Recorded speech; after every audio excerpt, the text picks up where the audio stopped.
There is a kind of quiet that is louder than any argument. It's the silence that settles in your own home, in your own mind, after you finally stopped. Stopped explaining, stopped justifying, stopped reaching out to bridge a gap that only you seem to see. For the longest time, your nervous system was a finely tuned instrument, played by someone else's moods. A tense text, a day of silence, a subtle shift in tone, each was a note that sent tremors through you, compelling you to act, to soothe, to manage, to fix. Now, there is nothing. You haven't blocked them. You haven't had a dramatic final fight. You simply stopped reacting. You let the provocative message sit there, unanswered. You let the silence from their end stretch on, without filling it with your own anxiety. And in this new, unnerving stillness, something strange is happening. The person you were so attuned to, the person whose emotional weather you manage day and night, is starting to act differently. There's a flicker of confusion, a hint of desperation, a crack in the carefully constructed image they presented to the world, and to you.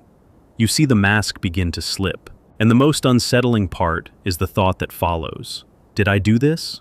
Am I the one being cruel? This quiet you now inhabit is not peace, not yet. It's a liminal space, a strange shoreline between the storm you just left and a land you don't yet recognize.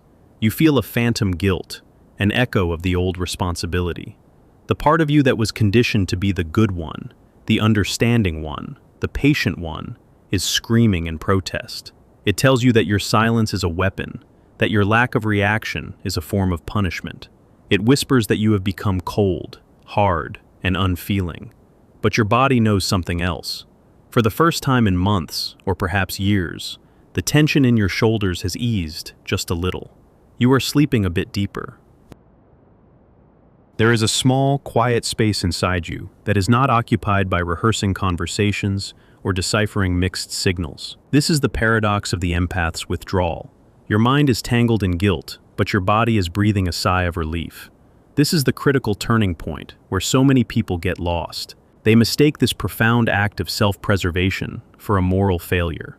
They see the other person's mask begin to crumble and rush back in to fix it, to glue the pieces back together, restarting the entire soul-draining cycle. But what if this moment is not about them at all? What if the falling mask is simply a side effect of a much more important event, your return to yourself? To understand what is truly happening, we have to look deeper than surface-level behavior. This isn't about playing a game of no contact to get a desired response. This is a profound psychological shift. And this is where the work of Carl Jung becomes not just insightful, but essential. He gives us the language to understand the invisible architecture of this dynamic, specifically through the concepts of the persona and the shadow. For a long time, you operated from a powerful and often unconscious persona. Jung described the persona as the social mask we wear to navigate the world. It's the version of ourselves we present to others, the one that is acceptable, functional, and often likable. For the empath caught in a manipulative dynamic, the persona is often that of the good person, the healer, the rescuer, the endlessly patient and understanding partner, friend, or family member. This persona isn't fake, not entirely. It's built from a genuine capacity for kindness and empathy. But in this dynamic, it became overdeveloped, rigid, and ultimately, a cage. You received validation for being this person. You were praised for your patience, admired for your ability to handle difficulty, and perhaps even told, "I don't know what I'd do without you." This reinforced the role. Your identity became fused with being the one who understands, the one who forgives, the one who stays. The problem with living entirely through a persona is that it requires you to suppress everything that doesn't fit the mask. All of your own needs, your frustrations, your anger, your desire for reciprocity, your exhaustion, all of it had to be pushed down, out of sight. This collection of disowned feelings and traits is what Jung called the shadow. The shadow is not evil. It is simply the part of us we have deemed unacceptable. For the good person, the shadow contains the perfectly healthy and necessary capacity to say no. It holds the anger that signals a boundary has been crossed. It holds the part of you that is not endlessly patient, the part that demands to be met halfway. For as long as you were performing the role of the rescuer, Your own shadow was locked away, and its voice became a faint, uncomfortable whisper of resentment, or a deep, unexplained fatigue. The dynamic you were in was not a relationship between two whole people. It was a contract between your persona and their mask. You, as the good person, offered a constant source of validation, admiration, and emotional regulation. You were a perfect, flawless mirror that reflected back to them the image they wanted to see, that they were special, blameless, charismatic, or victimized, depending on their narrative of the day. Your reactions, your concern, your attempts to help, even your tears, were the energy that powered this entire system. They were the proof that the performance was working. When you stop reacting, you are not being cruel. You are simply putting down the mirror. For the first time, the other person is no longer seeing their idealized or victimized self reflected in your eyes. They are met with nothing, a blank space. And into that blank space, their own disowned reality begins to flood. The mask, which was held in place by your constant attention, has nothing to lean on. It starts to crack. This is why their behavior becomes so erratic. The panic, the sudden flurry of messages after a long silence, the accusations that you have changed, the attempts to provoke a reaction, any reaction. These are not signs of love or regret. They are frantic attempts to get the mirror back. They are trying to force you back into your role as the audience and stagehand for their one-person show. When you don't react, they are left alone on stage with the lights on, and the silence from the audience is deafening. They are forced to feel the emptiness that you were so skillfully helping them avoid. The falling mask can take many forms. It might be a sudden burst of rage that reveals the anger they always kept simmering beneath their charming exterior. It might be a pathetic, self-pitying display that exposes a deep-seated insecurity they hid with arrogance. It might even be a sudden, hollow-sounding declaration of love, a last-ditch effort to use the most powerful script they know to pull you back into the drama. What is crucial to understand is that this has almost nothing to do with you as a person. It is a mechanical process. You remove the stimulus, and the system is malfunctioning. To believe their sudden change is a genuine awakening or a moment of true remorse is to pick up the mirror again, hoping that this time the reflection will be real. But the structure of the dynamic itself is the problem. And what about the guilt you feel? This is perhaps the most difficult part of the journey. The guilt is the cry of the dying persona. Your identity as the good person is being threatened. For years, your sense of self-worth may have been tied to your ability to fix and to save. When you stop, the old programming kicks in, telling you that you are failing at your most fundamental role. This guilt is a psychological phantom limb. The role has been amputated for your survival, but the mind still sends signals to it. It's a sign of withdrawal, not from a person, but from a role that you mistook for yourself. Here, we must be incredibly compassionate with ourselves. You were not a fool for playing this role. The empathic persona is often formed in childhood as a survival strategy. You may have learned early on that your safety and sense of being loved depended on your ability to anticipate and manage the emotions of a parent or caregiver. You became an expert at reading the room, at being the good kid, the peacemaker. This wasn't a flaw, it was a brilliant adaptation to an unstable environment. The problem is that this survival strategy, carried into adulthood, attracts and sustains dynamics that repeat the original wound. You unconsciously seek out situations where your old skills are needed because it feels like home. The manipulator, with their insatiable need for emotional regulation, feels like a perfect match for the rescuer. It's a lock and a key. When you stop reacting, you are breaking a pattern that is decades old. Of course, it feels terrifying. It feels like you are dissolving, but you are not dissolving. You are simply allowing the parts of you that have been in the dark to finally come into the light. You are meeting your own shadow. The coldness that you and others might perceive is not a lack of feeling. It is the emergence of a boundary. It is the voice of your shadow finally speaking, not with rage, but with a simple, firm, and quiet, no more. It is the part of you that values your own life force above the comfort of another. It is the part that has been carrying all the resentment and exhaustion, and it is now refusing to carry it another step. Welcoming this part of yourself is the true work of integration.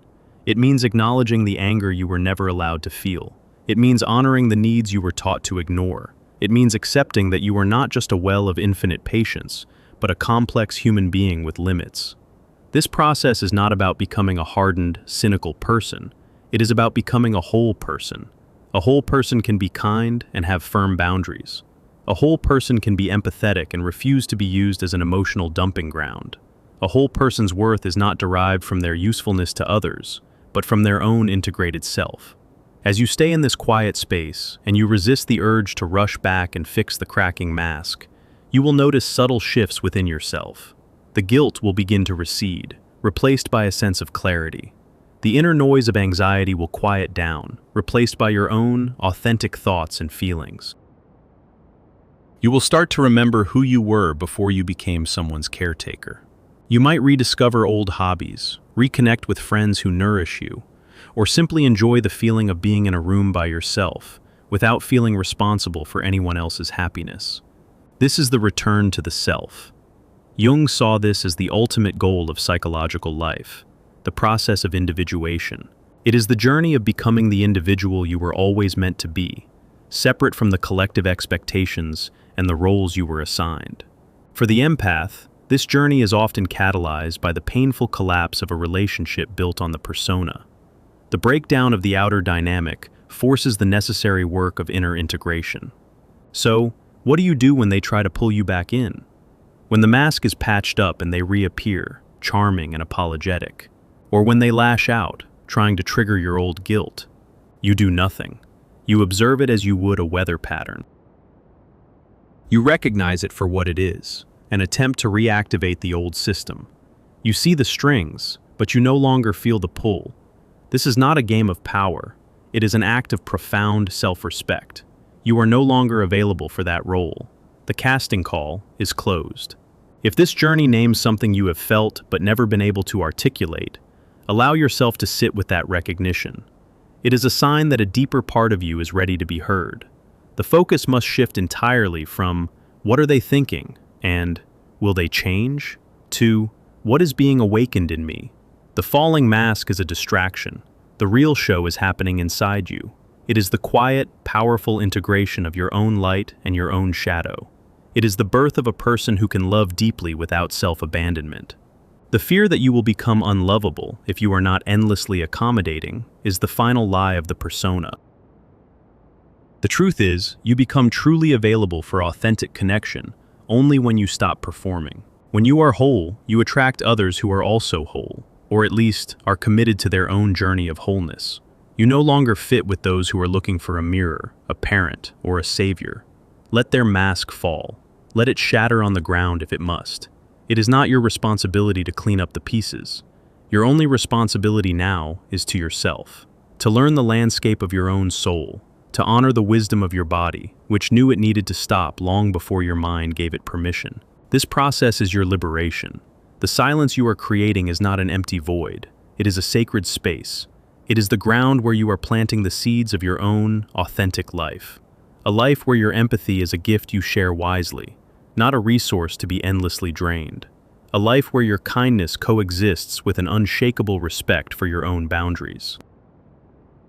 The person who emerges from this fire is not cold. They are clear. They are not hard. They are strong. They are not unfeeling. They are self-possessed. They have finally learned that the most profound act of love is to refuse to participate in a dynamic that requires you to disappear. My silence is not a weapon. It is the sound of me coming home to myself. This homecoming is not a grand, singular event. It unfolds in small, almost imperceptible moments that accumulate over time. You might be washing the dishes one evening and realize your jaw isn't clenched. You might wake up in the morning and the first thought in your head is not, I wonder what mood they're in, but I think I'll have a cup of tea. These are not trivial details. They are seismic shifts in your somatic reality. Your body, which for so long was a fortress under siege, begins to demobilize its troops. The chronic tension stored in the psoas muscle, the deep core muscle that connects your spine to your legs, often called the muscle of the soul, begins to release. This is why you might feel a sudden wave of unexplained emotion, or even physical shaking during moments of quiet. It is not a sign of regression. It is the body finally processing and letting go of the years of stored fight or flight energy. Your breath, once shallow and held high in your chest, starts to drop into your belly. You feel the simple, profound sensation of your own feet on the ground, a feeling of being anchored in your own physical form, not floating in the anxious ether of someone else's drama. This is the body memory layer, and its wisdom is ancient. It remembers a state of being before the hypervigilance. It remembers peace, and as you allow the silence to continue, you are giving your body the safety it needs to finally come out of its defensive crouch.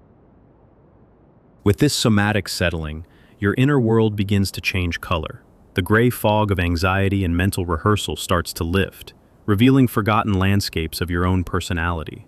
You might hear a song on the radio and feel a surge of pure joy, unattached to any memory of them. You might find yourself laughing, a full-bodied laugh, at something silly, and be startled by the unfamiliar sound. You start to notice things again, the way the late afternoon light hits the wall, the taste of your food, the specific shade of a flower in a neighbor's garden. These are the concrete signs that you are returning. Your senses, which had been turned outward, scanning the horizon for emotional threats, are now turning back to receive the world for you, and you alone. Your own preferences, long buried under the weight of compromise, begin to resurface. You might realize you actually hate the TV shows you watched for years, or that you desperately miss walking in the woods. You are no longer a reflection in a distorted mirror. You are the painter, the canvas, and the landscape, all at once. But the journey of integration has one last formidable gatekeeper.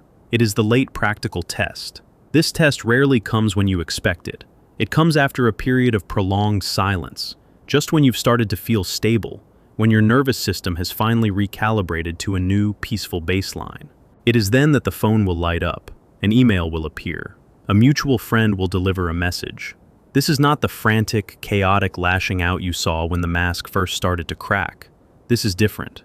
This is a carefully crafted performance, designed to bypass all your new defenses and strike directly at the heart of your old persona. It might be a message of profound remorse, full of the exact words you once longed to hear. "I've been in therapy," it might say.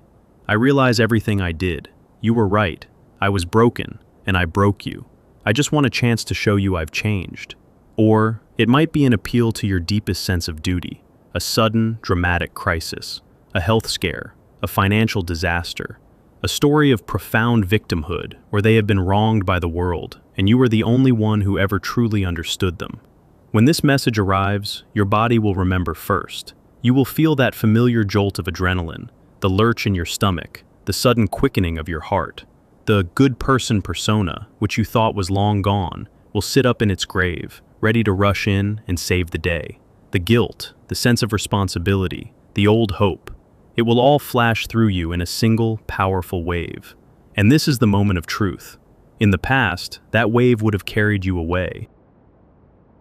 You would have been typing a response before you even had a chance to think, swept up in the urgent need to soothe, to help, to fix. But now, something new happens. After the initial jolt, another presence makes itself known.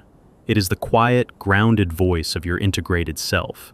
It is the wisdom of your shadow, which knows the cost of re-engagement. It is the felt sense of your own body, which screams, "No, not again. Remember the peace." You pause, you breathe, you put the phone down. You do not react. You observe the storm of feeling inside you without being consumed by it. You can feel the pull of the old roll, but you are no longer fused to it. You can see the hook, but you no longer have to bite. You have created a space between stimulus and response, and in that space lies your freedom. Your response, if you choose to give one at all, comes from this new place of wholeness. It is not cold, but it is clear. It is not angry, but it is firm.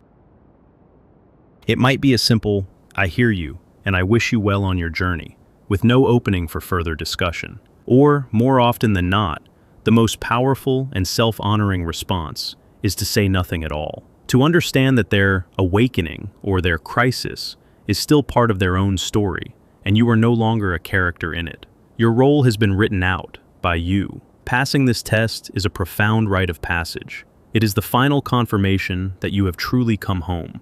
You have proven to yourself that your peace is more valuable than their performance, that your stability is not for sale, and that your empathy can be held in a container of fierce self-respect. From here, the quiet is no longer unnerving. It is a sanctuary. It is the rich, fertile soil in which your own life can finally grow, unencumbered. The energy you once poured into managing another person is now yours to invest in your own dreams, your own healing, your own joy. You begin to build a life where connection is based on reciprocity, not rescue, where your kindness is a gift, not a debt. This is not a story about them. It was never truly about them. It was not about their mask, their games, or their eventual collapse. It was always a story about you. It was the story of how you lost yourself, and how, in the deafening silence that followed, you finally found your way back. The silence was not the end of the conversation. It was the beginning of a dialogue with your own soul, and it is a conversation that will now continue, peacefully and powerfully, for the rest of your life. The silence is no longer an absence of them. It is, finally and completely, the presence of you.